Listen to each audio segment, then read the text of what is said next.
Okay, so some people believe that we should find Aviv barley. And just people know, in Hebrew, if you put that into English speaking, the letter V as in Victor is the same letter as the letter B as in Bob. Spanish works the same way. So whether it's A-V-I-V, Aviv, or Abib, A-B-I-B, it's the exact same word. Why do they believe that? Well, when Yahuwah said, well, it's not even that. Let me back up. When they were describing the first Exodus and the 10 plagues, and I'm not sure how much was caught before the computer stopped. So hail came and destroyed the barley that was Aviv at the time of right before the Exodus. And so people say, well, the barley has to be Aviv. That's a certain time of year, depending on then weather conditions. Agricultural conditions can vary between year to year. So sometimes you'll have people regarding Passover at least a month apart, or sometimes even 2 months apart. And I'm explaining so that people who don't know anything about this consideration. But what would be their motivation to find Aviv barley to determine the beginning of the year? Isn't it because he demanded that during the week of unleavened bread they present to him an offering of the first fruits, which is barley? Yeah, so let me address that. Specific reason. So Fred here is joining the call. Just to bring up a point, and I mentioned this a half an hour ago at the beginning of the talk, last week we talked about the letters in the array, and then for the third section of the call, we got into this conversation that got into a little bit of the calendar and the reckoning, and there's how do we find our bearings? That's what this is about. Finding orientation, finding our bearings. So here we are, as it were, on a ship without a motor, lost at sea, and we don't know how to navigate. We've just come out of 2,730, now 740 years of what's called the diaspora, or the dispersion, or being the lost 10 tribes, possibly even the lost 12 tribes of Israel. What does that mean? Well, now you have to go back into history and say, Yahweh brought the Jews out of Egypt, and they had Moses as a leader, and they rebelled. And so then Joshua became their leader, and so the Jews went into the land of Canaan and took it over. No, that's not the story. That's what we were told. That's not what happened. What happened is Yahuwah, the Elohim of Israel, had used Jacob's lust for other women to father 12 sons. No, that's not what happened either. Jacob wanted one woman, Rachel. And Jacob's uncle, who happened to be Rachel's father, pulled some sneaky funny business and had him marry Leah and then work another 7 years, and he got Rachel, and then Rachel couldn't get conceived, and so she had, which was perfectly legal both morally and legally back in those days, here, father children with my maidservant, handmaid. And then Leah goes, what? And so she pulled the same thing. So now Jacob has 4 women that he's impregnated, and they produce 12 sons and 1 daughter. And that was okay with Yahweh? What the heck? Not only was it okay, it almost like he set the thing up. The same thing happened with Abraham. Abraham was lusting after his wife's Egyptian maid. No, he wasn't. You're right. That's not what happened at all. But we're told that. We're told that Abraham was trying to connive and weasel. And it's like, if you read the Bible, it turns out to be different than what the people who read the Bible and tell us not to read the Bible tell us the Bible says. Imagine that. Gosh, I'm just telling you that it goes all the way back to say that Abraham was almost, have you ever been in the ocean here's the Pacific Ocean out here. And when we were kids, we went body surfing, but we were told, especially at Zuma Beach, there's these terrible riptides, and they can suck you out to sea. I've been caught in them before, and it'll pull you 100 yards out, and people get eaten by sharks and drown and all kinds of things. Pull you under and pin you down to where you can't get out. I almost drowned one time. Anyway, what I'm saying is, it seems like Abraham and Jacob were both sucked in one of these riptides that ends up being history, that ends up being the family tree. Was that the devil? Was that human nonsense, or was that Yahuwah staging history? I'm going to opt for it being Yahuwah's staging, just so you know. And if other people then, other teachers or other people say, no, it was this and that, and it's like, okay, you could believe whatever you want to believe. But for me to say, I'm now going to interpret the stories on a paradigm or from a perspective of, why, Psalms 23, what did David say? No, Psalms 24, excuse me. The earth is the Lord's and the fullness thereof, the world and they who dwell therein, because he has founded it upon the seas and established it upon the floods. In other words, he designed it, he made it, he sustains it, and he owns it. So for people to say, yeah, but Adam gave the rule of the earth to the devil, and now the devil runs the world, and the devil is the prince of the power of the air, it's like, guess what? I fundamentally disagree. So my paradigm, the perspective that I'm going to see everything from staged, is that the earth belongs to Yahuwah because he built it and he owns it and he runs it. And there's only one deity, Yahuwah. There's not two. It's not Jesus arm wrestling with the devil, and you'll see interesting memes. Maybe you can throw that picture up, Kurt. I've seen that before. It seems like, oh, that's very profound. No, that's very humorous. No, that's very, what do you do with that? Well, I'm not going to do anything with it.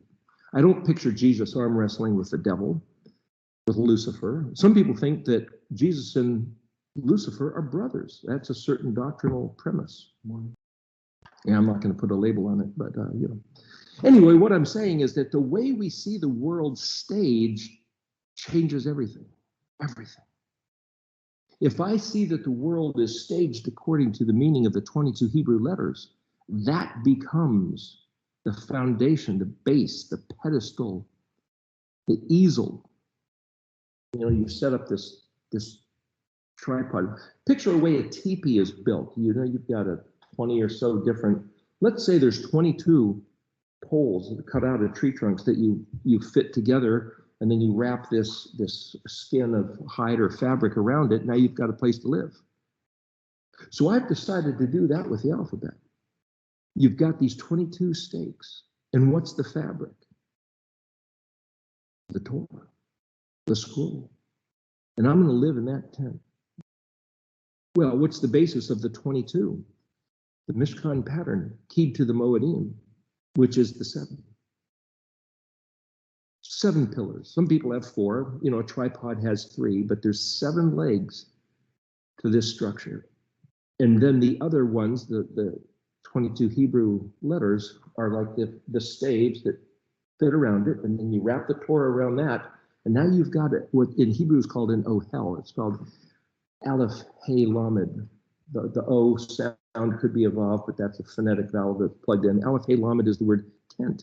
And David, when it talks about the tent of David, could be a bet, could be an ohel, it could be a mishkan.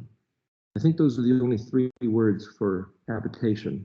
There might be a 4th one, but nevertheless, what I'm saying is, the thing about this Mishkan pattern, the thing about considering the Hebrew letters, is that it builds your world, your universe, your mind lives inside that. Sukkah, that's the 4th word. Sukkah is a 4th word for meaning tent. What's a sukkah? It's the root of the word for Sukkot, and it literally means thatched branches or interwoven. And the interesting thing, a few years ago, we were at Sukkot in Georgia, and I made that Nun Samek with wings, the Hey Samek Nun Hey, which is the word the bush. And I had written on the bottom, Samek Kaf Tav. 2019, I think it was. Well, what's Samek Kaf Tav? Sakat. Well, Sukkot is Samakaf. Vav Tav, because Vav Tav is a plural, but if you understand the language, sometimes they drop that Vav out. Like I said, the word Ohel or Elohim, the O could be a Vav, but maybe not. Maybe it's a supplied vowel. And so some people think, well, you don't even have to say the O, Elohim, Sakat. But the word Sakat also, if you look in the dictionary, means listening. Listening. So what's listening? It's kind of like walking hand in hand with interlaced fingers. It's kind of like you speak, I listen. I speak, you listen. That's Sukkot. As a matter of fact, the word ayin nun hey, which is the command of you better fast, you better not eat anything or drink anything on Yom Kippur, as we said, that's one of a dozen different meanings. What it means is make it your concern, make it your attention. It's like when somebody speaks, you listen. If they ask you a question, or you respond, or you participate, you engage in the communication. C-O-M, I mentioned the word common and communist and co-mingle. It's a back and forth. You engage. So when I was studying English and I realized English was built on prefixes and suffixes and Greek and Latin roots, though I never studied Greek and Latin, it's also built on Hebrew quite a bit. And then if you learn Spanish and French and German and Russian, I mean, English is a potpourri of all these different languages. And then when you start reading in the scripture and you realize Yahweh wants to communicate with words. He's all about the words. It's all about the words. And he's all about when he speaks, we listen, so that when we speak or pray or ask, then he'll listen. And he said very clearly, if you don't listen when I speak, then I won't listen when you scream, when your enemies tear you to pieces. Okay, that's the rules of the game. That's the basic. So Sukkot, if I think, oh, well, I have to go get branches and I have to go live in a tent. Maybe you can. Oh, if you go to Israel, you'll see sometimes they just take a piece of fabric and they have it on 4 legs. They suspend it over maybe a picnic table. That's their sukkah. Do they ever sit under it? Maybe for a few minutes one day, they'll sit under it, maybe read a book or take a nap, or maybe they won't. So you'll see sometimes they'll have it at a restaurant, or they'll have a community sukkah. As a matter of fact, when I was in 2010, I was there for Sukkot in Jerusalem, and at the Kotel, at the Wailing Wall, there was this room up to the side, and they had this kind of a fabric structure set up, and they had some chairs, and people can just go in there and sit down and snooze in the chair if you want, or you can pick up a book and read it. Why would you sit in that room? Well, they have this theory, like a fairy tale that they tell people. Is it true or not? I don't know. But they say that at Sukkot, the angels that have been garrisoned around the universe, stationed, in this galaxy and that black hole, guarding that black hole, and this one is like a jillion light years away, way over there, and this guy's way over there, that the angels come back to regather at Sukkot in Jerusalem. Imagine that. Just imagine for a moment that possible reality, that at Sukkot, the angels stationed all around the universe come and hang out. With who? With the people that listen to the instruction to go to Jerusalem for Sukkot. They'll hang out with you. And so when you're sitting under a sukkah, taking a nap, the angels are also there. It's kind of like, hey, my battery's running low. Can I plug into the wall? It's like, yeah, plug into the wall. In Jerusalem, at Sukkot, with the angels of Yahuwah, the creator and sustainer of the entire universe. That's what you do at Sukkot. That's what you do on the Sabbath day. Now, if you tell your children that story and you think, I don't think there is any angels. I don't think the angels are stationed across the universe, and I don't think they come back to Jerusalem, then guess what? That's a different paradigm. And I'm using that word to say it's what you believe. So I mentioned a week or two ago that it's like we have the authority in our own mind, like the shape of our head being this Gimel Lamed, this round ball, this orb. We can live in the bubble of our own invention. I can choose to believe that when Yahweh said, I created the seventh day and made it kadosh, I made it sacred, I made it set apart, holy, those are all synonyms of the word kadosh, like no other. You can't just make up a day and say, this is going to be the holy day. As a matter of fact, there's a verse, I think it's in Isaiah, it says, can a man make for himself holy things? No, they're not holy. Yahuwah himself is the one and only authority to declare something kadosh. And if he says, I declared, I built and made and imparted kadoshness to the seventh day, and so it stands. And Yeshua said, it will not change as long as heaven and earth exist. Those matters, those words of the Torah cannot, will not be slackened, loosened, changed, done away with, nothing. So then for the forefathers of the Christian church to say, we are going to present our clout, we are going to describe the significance of our own words, usurping the authority of the creator and sustainer of the heavens and the earth, we will declare by our own authority that the holy day, the Kadosh day, is hereby changed from the seventh to the first, and will validate it by saying that Jesus rose on the first day, not the seventh. Because Jesus rose on the first day, we're going to honor him by saying the first day is now sacred, is now holy.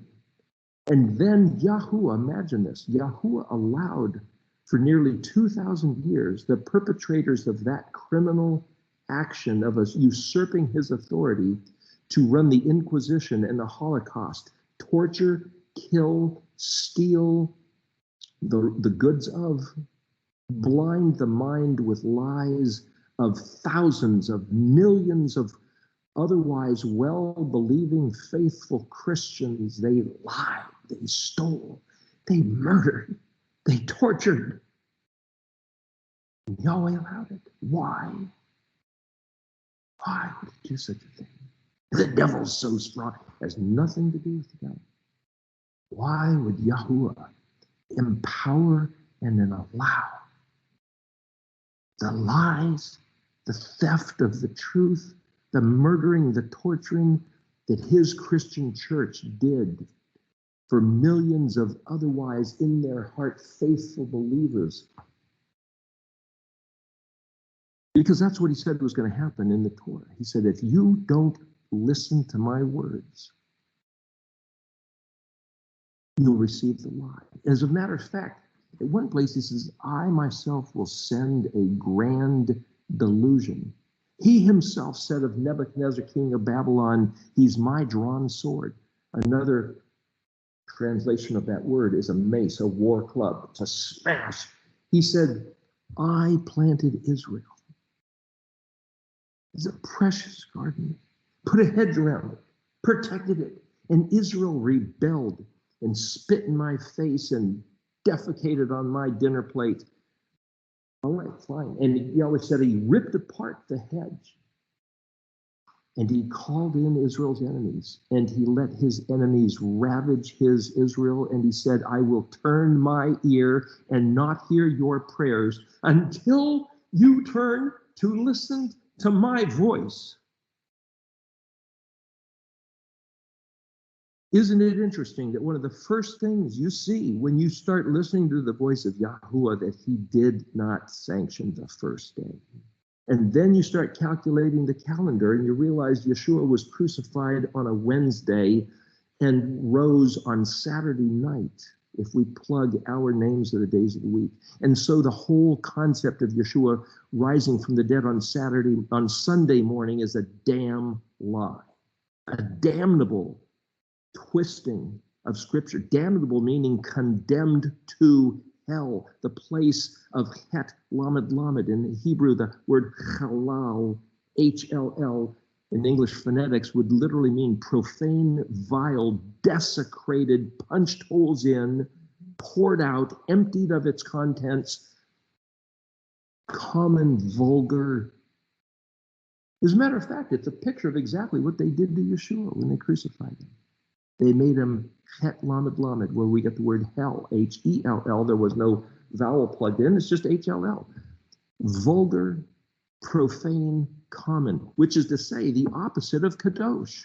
The kadosh is set apart and distinctive like the seventh day, and profane and common is the opposite of kadosh. It's the common, it's the vulgar, it's the profane. It's not like saying certain four-letter words. It's just not kadosh. And it also means a priest denied of the priesthood, hey, like Yeshua. And it also means a priest of questionable genealogical descent. Hey, that's like Yeshua being born of a virgin. Nobody knows her mother. They know his mother. They don't know the father. They don't know his descendancy. They don't. I'm just saying the word Het Lamed Lamed fits the description of Yeshua being crucified. Punched holes in, drained out. He drained out his blood, threw him into a hole in the ground. Het Lamed Lamed. Okay, what I'm saying is, if we go back to listen to Yahuwah's words, what did he say? When you translate it into Greek, Latin, English, Spanish, French, Russian, German, Chinese, I mean, those are just some of the preeminent languages on the face of the earth, the major people groups. It's not the same. The only Kadosh language is Hebrew. Now, some people say Aramaic, and Andrew Gabriel Roth has done an incredible, fantastic study of the Aramaic, and they say Aramaic goes back hundreds of years BC. That even I think so Genesis they say is Aramaic, but I'm not talking Aramaic. I'm just looking at the Hebrew. I'm just talking about the Hebrew. Whatever that has to do with Aramaic, talk to Andrew Gabriel Roth about that. I'm not diminishing his study. I'm just saying I believe that Hebrew is Kadosh. And the reason is because the Mishkan pattern. That's the significance of this Mishkan pattern thing. When Yahuwah established the seventh day to be Kadosh, that was according to the pattern. And when you change the day, the patterns change. The teeth on the key are different. When you have Yahuwah in Leviticus 23 telling us that there's 7 Moedim, he starts off with the Sabbath day. So there's actually technically 8. The Sabbath day and then these other 7 festivals. And when you change that to make it the first day of the week and then say, hey, to honor Jesus, we're going to regard Christmas and Easter. And then to honor the church, we're going to have All Saints Day, which is Halloween. It's a different God. It's a different Elohim. It's a different pattern of personal identity. And when Yahuwah gave us the Mishkan pattern, when he gave us the Hebrew alphabet, when he gave us the Moedim, the word ed, as in Moedim, again, you have to break down the words. Like I said, looking at the English words, the same thing. Ayin Dalet, ed means witness and testimony. And then there's a certain law that says one man by his testimony cannot incriminate another of having committed a crime. Hey, you did that. No, I didn't. Yeah, you did. Okay, who could say It's like a couple of stupid little grammar school kids, and that's what we humans do. But Yahweh said a man's testimony has to be validated by 2 or more witnesses. What's a witness? An ayin dalet. A testimony, a testifier is an ayin dalet. So I find it then looking at patterns, and I find it an interesting correlation that you have the spring Moedim and the autumn Moedim. Testifiers, ed, then the plural is I, yod mem, I am, im, edim. And the place is the prefix letter mem. Vav. Vav is connected, but you just have. So the word Moedim isn't just festival or feast. It could be a feast. Or like Rico Cortez says, there's only 3 actual feasts. The ones you're supposed to walk up to Jerusalem. There's unleavened bread, and there's Shavuot, and there's Sukkot. What about Shemini Atzeret and Yom Teruah and Yom Kippur and Pesach? Well, those are not commanded for the men to walk up to Jerusalem. So that breaks it down into another little encoded thing, which we're not going to get into. But what I'm saying is, for us to say, oh, there's 7 festivals. Well, if you count Sabbath day, there's technically 8. And one of the festivals is 50 days of counting, and 2 of the festivals are a week long. It's like, oh, it gets so confusing. That's why last week when we were sitting there talking, there's a little, we're just trying to show that, listen, once you start trying to do what Yahweh said, there's all kinds of difference of opinion, and it gets confusing, and then there's attitudes, and then there's, you better shut up, you better do it this way, and when you're at our house, or get out of here, that's why they have denominations. When you come to our church, you're going to wear a certain type of funny hat. Funny meaning it's very distinctive. Nobody else has a hat like us. That's why you go to Jerusalem, and every sect of Jews has a different type of hat. That's why you go to the Orthodox Church, and each one of them have a different kind of hat. And the more holy they are, the more funny the hat looks. Which is why you get the Catholic Church with the bishops wearing these what they call a mitre. You know what those came from? Lou White will tell you in his book. There was a certain god of the Canaanites called Dagon. He was the god of fish. Why? Because the Hebrew word for fish is dag. Like Dagwood, you know, I have this funny hairdo. It looks like Dagwood, the cartoon on Blondie. It's like, what? That's right. When I was a kid, I looked at the Blondie cartoon and I said, that Dagwood has the best hairdo that I could ever imagine a guy having. So I decided in my old age to sport the Dagwood do. The Dagwood do. There you go. Sally, there is a funny play on words. H-E-I-R ministry, hair ministry. She's a coiffure. She cuts hair. Self-deprecation. Anyway, the idea that the cardinals and bishops of the Catholic Church, what the priests of Dagon would do is they'd have these big giant fish like a halibut or something, and they'd skin the thing and have the fish head that they'd wear as a hat, and the back would trail down. That would be their cape. And the Catholic bishops thought, man, that's cool. I got to have a hat like that. And so they made and even the Pope wears one, thinking that was like, man, that's as they used to say in the 1920s, why, that's the cat's meow to have a fish head hat. Darn right. Is that profane or is that holy? So at some point you start sitting here and going, I gotta go back to what did Yahweh say? What did he say? The Hebrew, or maybe it's the Aramaic, or maybe it's the Greek. It's like, what did he say? What did he write? Okay, the farthest back you go is the Paleo-Hebrew, but how do we know what the words mean? How do we know what and the Jews regard, I've mentioned this before, the Jews don't regard the Paleo-Hebrew because they regard the pictographic letters of the Hebrew to be profane Canaanite deities. Aleph is an ox. Right there, stop. Aaron said that Yahweh was represented by a golden calf or an ox. And right out of the gate of getting the 10 Commandments in Exodus 20, Yahweh hadn't even written with his finger his own letters, and already they're saying Yahweh is a golden calf or can be represented by one. And Yahweh said, they profaned themselves. Go down there and put a stop to it, Moshe. A bunch of people got killed. The Levites pulled out their swords and just started a massacre. Anyway, so why should I say the letters mean anything? Because of the pattern. If you look at the Moedim, which are his witnesses and testifiers, okay, you got here they are. Passover, and like I said, it's just a thin slice of Passover, not even the whole day, just a dinner.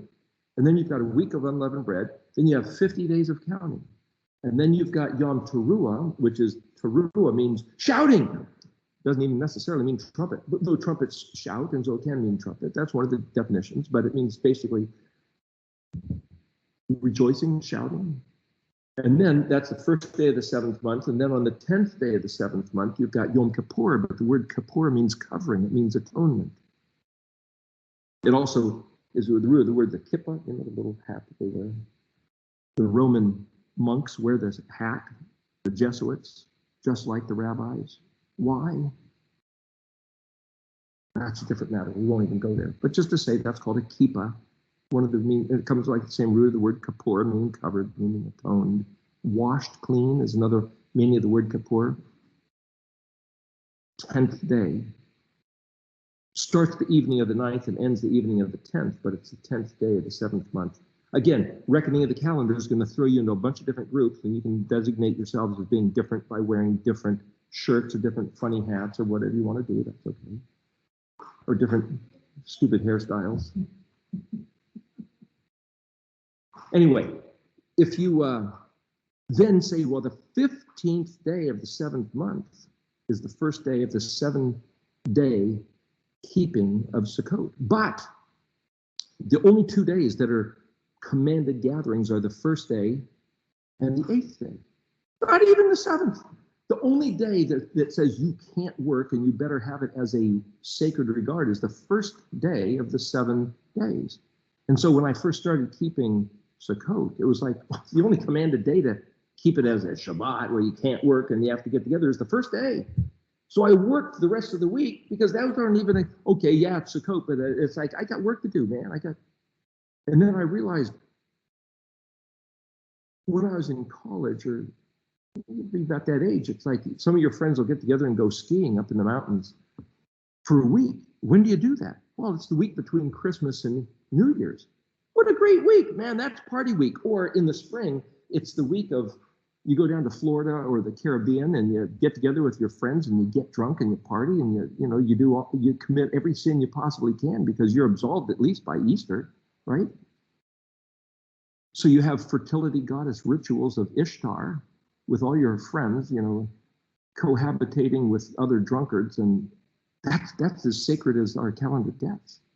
I'm mocking that that's what we Americans have done. Yahweh said he hates the 2 representative idols of his antithesis. It's sun obelisks and fertility goddess. It's the solstice and the springtime. Why is it that the Christian church, Constantine, a quote from Constantine's personal speech back in 321, 325, Council of Nicaea, he says, we will have nothing more to do with the detestable practices of the Jews. Detestable practices. Those guys were trying to keep the Moedim of Yahweh in Leviticus 23, and Constantine found them to be so alienated to his Christian belief because he worshipped Mithra, the sun god of Rome, that he built the Christian structure around Mithraism. And we have inherited as the sacred holy days of Christianity being Sunday, the venerable day of the sun, when Jesus rose from the dead, which he did not, and Christmas and Easter and Halloween. It's all pagan perversion, which Yahweh said he hates, but he would allow his people to frolic in the fray of. It's basically like a wallow of pigs, of swine. And we think it's the best. Yahweh said, don't eat pork. And so we celebrate the holy days by having bacon and sausage and ham and pork ribs.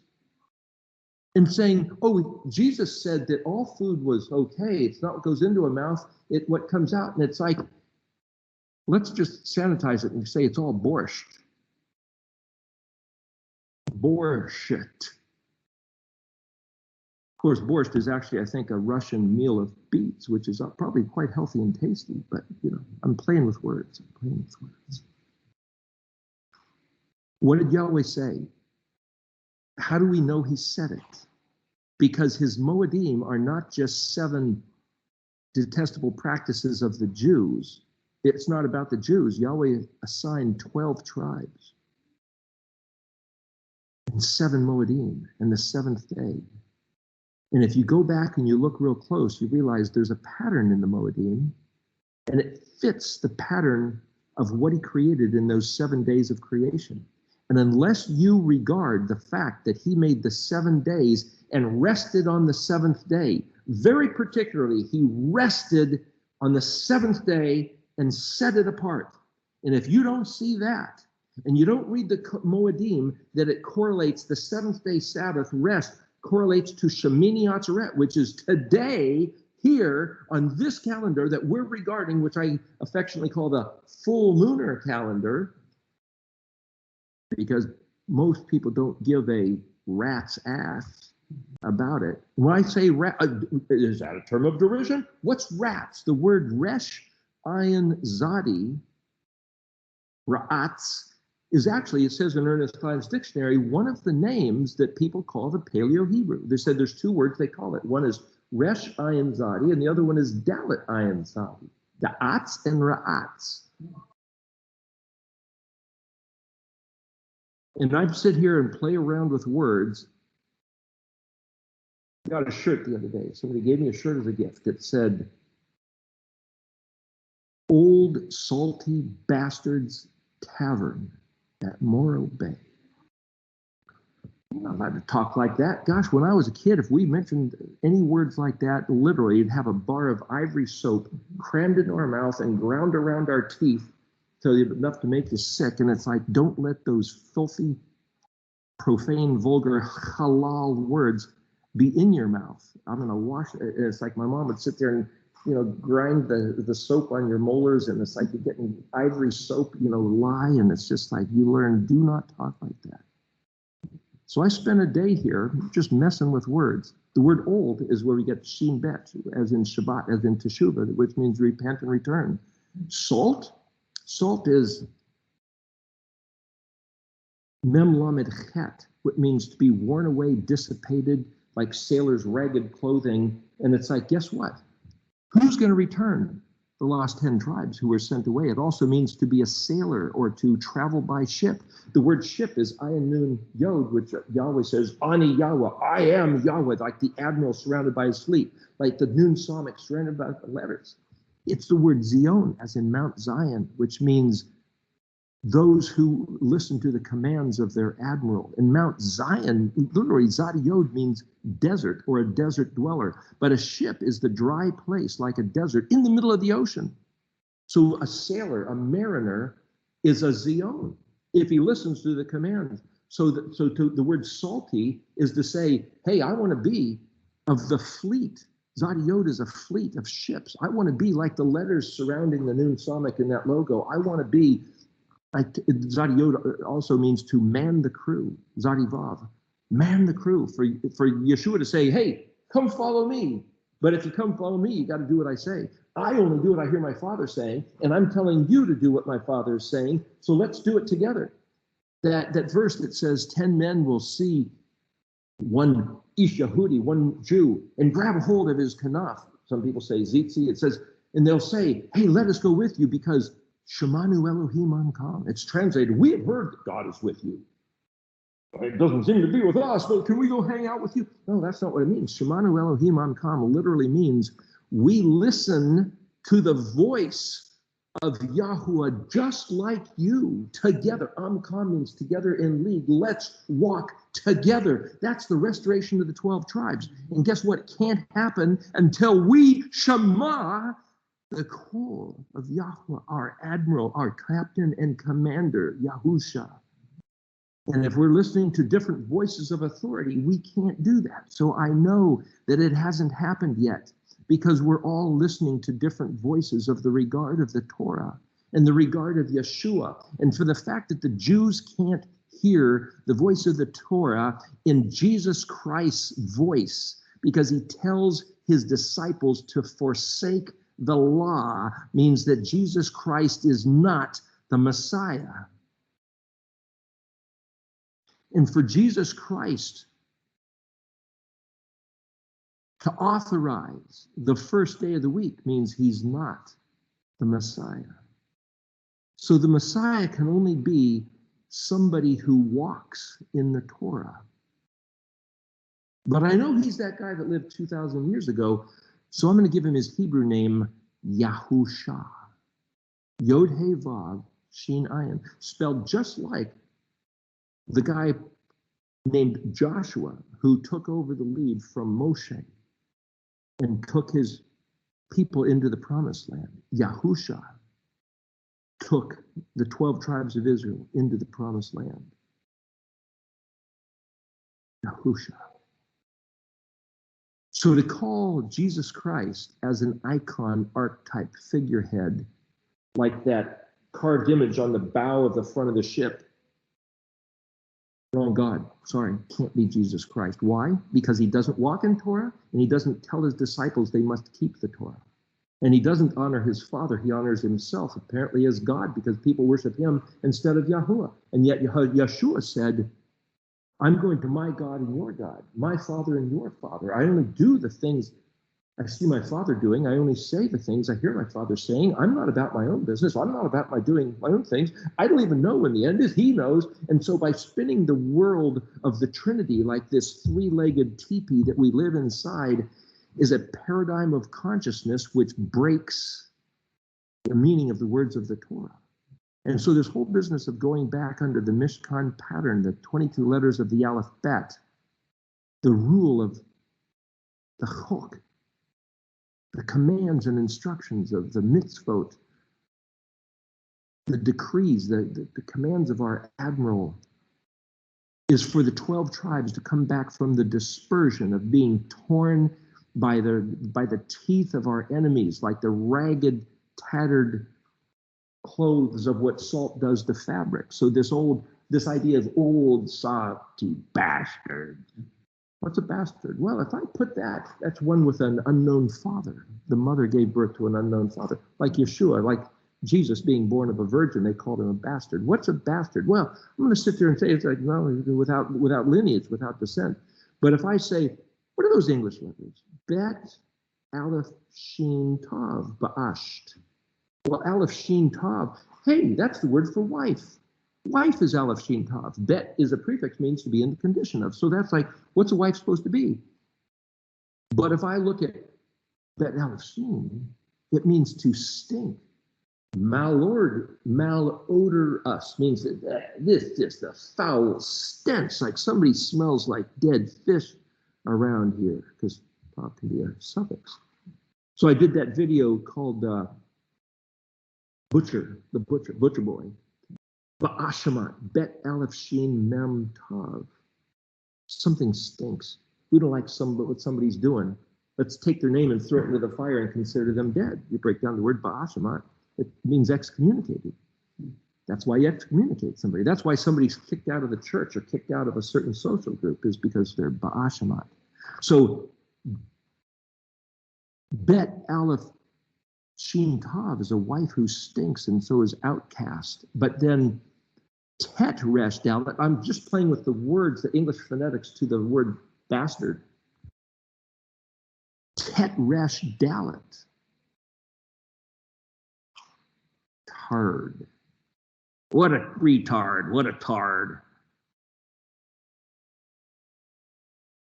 It's to be, I don't have the thing in front of me. I believe it's that thing which is just basically thrown away and lost and gotten rid of because it's just such an offense. Such an offense. You know, that's what Yahweh did with Israel. He said, you're going to forget you were ever my people. You forget I was ever your Elohim. You are going to forget that I was ever your father. You're going to forget you were ever related to the 12 tribes of Israel, descendants of Yaakov, descendants of Yitzhak and Abraham, and you're going to think you were in just a bunch of Celts and Romans and British and French and Spanish and Germans and Russians and Chinese and Japanese and Koreans and fatherless waifs, orphans.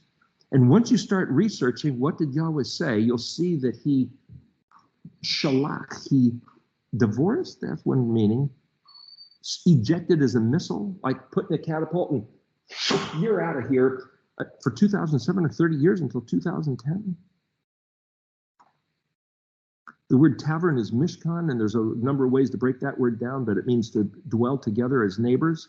And then here at Moro Bay, the word moray means to teach and to point out, like a marksman, hit the target. And it means to fear and reverence. It also means to change and exchange. So because if we listen to his words, We're his people with reverence of Yahuwah. If we don't listen to his words, we change that fear for terror. Terror. Surrounded by terrorists. Like these days. And how do we then get back the promise, the blessing, the peace of mind, the shalom, the sanity? Listen to what he said. Hebrew, Shafah, Hakadosh, the sacred language which restores to health and cures from lunacy to sanity, to exchange terror for reverence. Everything comes back when we listen to Yahweh's voice. That's how we get the kingdom back. It's like Dorothy and the Wizard of Oz. Oh, how do I get back to Kansas? 5 minutes. Uh-oh, somebody wants to make coffee, which is going to make some noise. I'll move that. No, we'll be done in less than 5 minutes. If you just want to hang on, you can do it. You don't have to pick that up. It's kind of heavy. Literally, he has to stop, and then we're going to record the second hour. So I'm just going to conclude this here real quick. Important things are important. A cup of coffee in the morning, just as a little joke. Do you know when it was that Moshe was allowed to see the glory of Yahweh our Elohim? Do you know that? You know that, don't you? Do you know where the word coffee is in the Bible? Moshe said that Yahweh, he says, please let me see your glory, your kavod. Please let me just see what, he saw him face to face and all that and walking with him, but he never quite saw it. And Yahweh says, okay. Finally, he gives him an opportunity. He says, I'm going to put you in the cleft of the rock, and I'm going to give you coffee. And then I'm going to pass by and declare my glory, my kavod. I'm going to pull my coffee off you, and then you'll be able to see it. In Hebrew, the word kaf pei, is an open hand.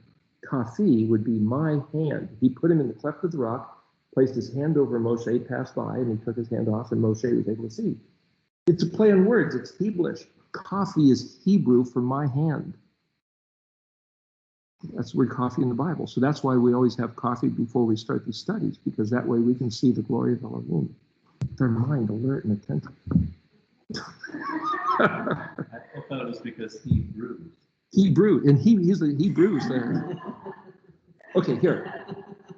A moment left before we end this. The upshot of this whole thing is to say, I'm going to then describe in a very unusual way, talking with Fred here, the Mishkan pattern in a way you probably haven't heard of it or seen of it.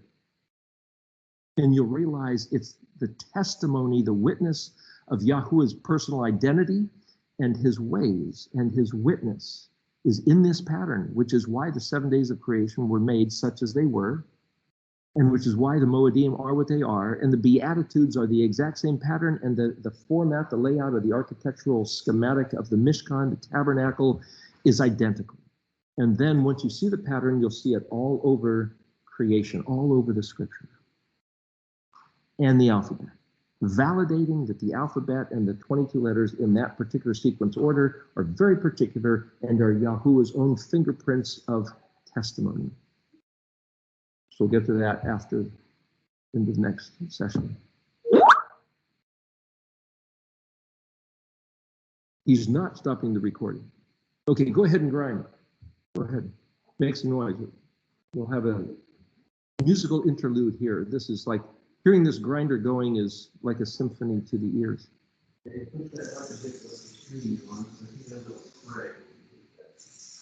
This room has a lot of echo, just so you know. So you guys can go ahead and he's going to record this conversation. Anyway, there'll be a little bit of background noise, but go ahead. If you guys want to throw anything in that we should address, go ahead and turn on your mics and speak. Anybody? Eric, do you count Sabbath as one of the days? Hallelujah. The days of what? Well, we're talking about the Moedim, and I was just wondering, I mean, the Sabbath is a appointed time, so yeah. Do we count that like as being the first one we regard, and then it's Passover and unleavened bread. Yes, but the thing is, if you count how many Moedim are there, and people say, well, there's 7. Well, how do you know there's 7? Well, that's just what we've inherited. There's seven festivals. Well, if he starts off in Leviticus 23 with the Sabbath day, he says, these are the days these are my Moedim, and he says, here's the Sabbath day, and then he says, now these are the other package of 7. So the Sabbath day is kind of like a picture of Passover and then 7 days of unleavened bread. It's kind of like a picture of 7 days of Sukkot and then the 1 day of Shemini Atzeret. It's outside the package of the other 7. It's a model. It's noticing patterns. But yes, it's certainly a moed, a sacred appointed testimony and witness. And so I've tried to here set this up because as a Christian, there's absolutely no regard of Saturday. And even if we say, well, the calendar got changed. When I was a kid, when I was young, we certainly regarded Sunday as the holy day. As a matter of fact, stores weren't even open on Sunday. And my mom would tell me when she was a kid, they had like maybe one drugstore open for emergencies if somebody really needed something. So the town would kind of collectively say, okay, if somebody's going to break the sacred law, it'll be you this time. You can hold this one drugstore open in case somebody just jonesing for a Coca-Cola. Just I got a hanker for a smoke. I got to find places open on Sunday. And even in some places like in Tennessee, they have what's called blue laws, which say you can't buy beer on Sunday. You can't get a Chick-fil-A on Sunday? Really? Chick-fil-A closes on Sundays. Well, there you go. Why? Because of the Christian. That's where they came up with the term "curse you, Chick-fil-A." Yes, because you always have a hankering on Sunday for Chick-fil-A. Most people regard Sunday as the day of rest, but they don't even, within the rules of what we're supposed to do on the Sabbath, they don't regard that. Even that, they just. Well, they used to. When I was a kid, they did. And I remember when the stores first started opening up on Sunday, it was like, gosh, are lightning bolts going to come from the sky and burn our town? Or it was like, wow, what sacrilege. It was a huge thing in the 1960s even. The consciousness of American Christians now is a whole different thing. It's just a whole different thing. And I remember reading a book. There was a guy, George something, I forget his name, he was a really famous Scottish author who wrote a bunch of stories. What called this? Can't remember. A real famous guy. But anyway, in part of his story, he was talking about these guys playing poker. I think it was on Saturday night, and they went into Sunday morning, and they were scared that they were going to get cursed from heaven. And I think something happened that they were. Boy, I just read this thing literally 50 years ago. But this guy was a really famous author, wrote a whole bunch of books, and. Anyway, what I'm saying is that people really regarded Sunday as so holy and so sacred that if you dare profane it, your life will look like the book of Job. In fact, probably the reason why Job got cursed back there and said, I haven't done anything, is because he was working, he was going to the store on Sunday. And I didn't know any better. I don't know. Isn't that wonderful music? The fresh coffee beans just going through that bird grinder.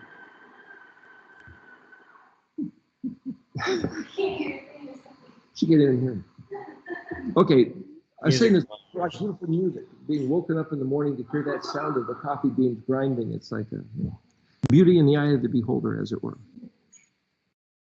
Well, some of us this morning had yerba mate because we loathe the coffee. I say that for the 12 tribes benefit. There's a group called the 12 tribes that love yerba mate and hate coffee. And those of you who haven't tried yerba mate, you don't know what you're missing, but it just bring it to your attention. Anyway,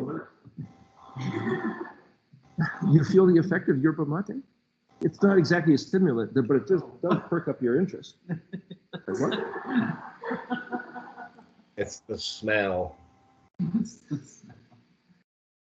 So I think I would agree too if you agree on this, but The count Shavuot would start at first fruits.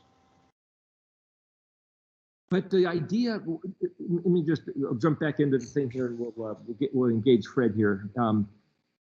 Why I'm making a big deal about this calendar is that if you don't see the seventh day, let's just call it Saturday, and some people don't like that because it mentions Saturn is named after the devil and the Satan and blah, blah. It's like, look, just forget. Even the word Satan, you know, I don't have a problem with that word because it's Hebrew. It's Shin Tet Nun, which happens to also be the word for canoe. And if you like getting in a canoe and paddling, the fact you sit in the back of the canoe and the front kind of zigzags back and forth, to zigzag back and forth is the word Satan. Wander to and fro. If you like wandering in the woods, that's satanic. To wander. The word wonder, that's a different vowel. Don't do that. That's satanic. If you wonder, it's the same exact word. And, you know, sidewinder, which they have here in California, which is a rattlesnake that goes sideways somehow. Winder, wander, wonder, follow the same root of satanic, which means canoe, which means to just zigzag. And in fact, it also, the synonyms in the dictionary are rover and rambler. You know, that car, I hadn't thought of a Rambler as being a satanic automobile. That's why they call it Rambler. They haven't worked on one. There you go. Well, it doesn't. Cain became a wanderer. I mean, doesn't he? When he say when he went out to the land of Nod, but the Nod means wanderer.